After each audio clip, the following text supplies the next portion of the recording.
Hold on to your hats, folks, because this is one of those stories you won't believe. Today's tale is about Mr. Roberto. You know, the kind of man who looks like he stepped right out of a margarine commercial. Well, that was him. He married Mrs. Anna, and his dream was to have a bunch of kids, especially boys. And what came first? 3 girls. Isabella, then Laura, 2 years apart, and finally Sophia, another 2 years apart. It was a beautiful, united family with birthday parties and vacation trips. Everything was perfect, like something out of a fairy tale. The girls grew up and became women. Isabella married and had Clara. Laura also married and had Bia. Mr. Roberto was utterly fulfilled, surrounded by granddaughters. He literally had a life straight out of a bank commercial. But then, life decided to trip him up. Mr. Roberto got sick. It was all very fast, and unfortunately, he passed away. The family, devastated, gathered at the hospital, at the wake, and at the burial. There was heavy mourning, and the whole city lamented the loss of this good man, this exemplary father. In short, it was that kind of public outpouring we all know. The shocking revelation. 2 weeks after Mr. Roberto passed away, Isabella, the eldest daughter, was still caught in that whirlwind of grief. Suddenly, a message popped up on Facebook. It was from a young man, a year older than her, with a photo that looked familiar. The message read, "Hi, Isabella. I'm your brother. I'm your father's son." Isabella froze. What? Her perfect father, her exemplary husband, had a child out of wedlock? Impossible! She thought it was a prank, a joke. But curiosity and that nagging feeling got the better of her. She arranged to meet this Raphael. On the day of the meeting, he wasn't alone.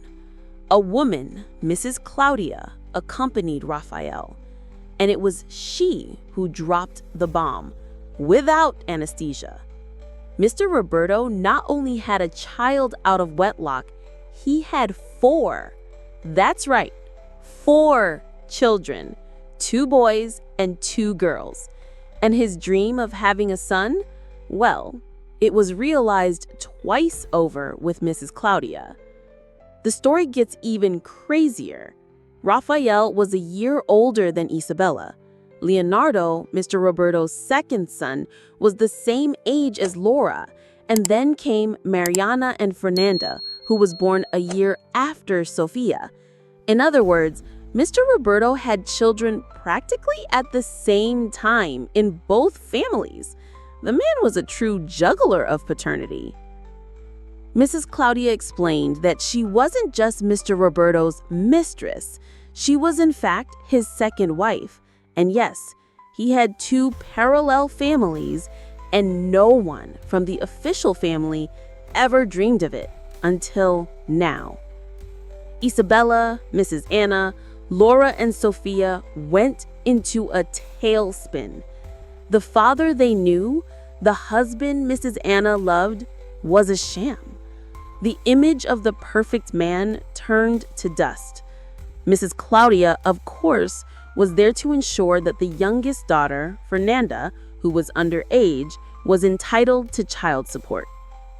In the midst of that whirlwind of shock and betrayal, Isabella sought support from her uncles, Mr. Roberto's brothers. She thought they would be as outraged and surprised as she was. But the uncle's response was a bucket of cold water. "My dear," one of them said in a low voice, "we knew."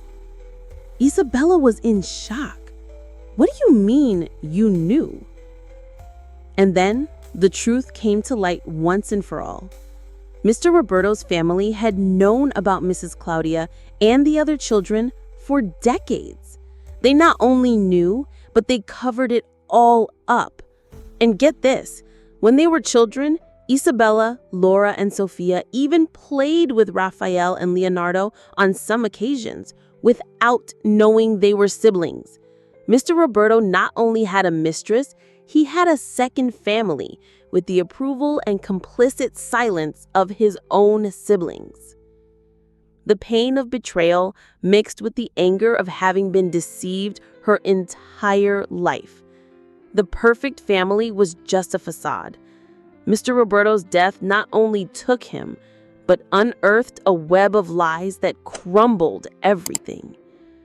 Fernanda's child support was secured, and the two families, once separated by a wall of secrets, were forced to deal with the consequences of this double life. For Anna, this revelation was a fatal blow, a dagger plunged into her already fragile heart. The woman who had dedicated every fiber of her being to a man she believed to be her loyal and loving partner saw her world collapse into rubble.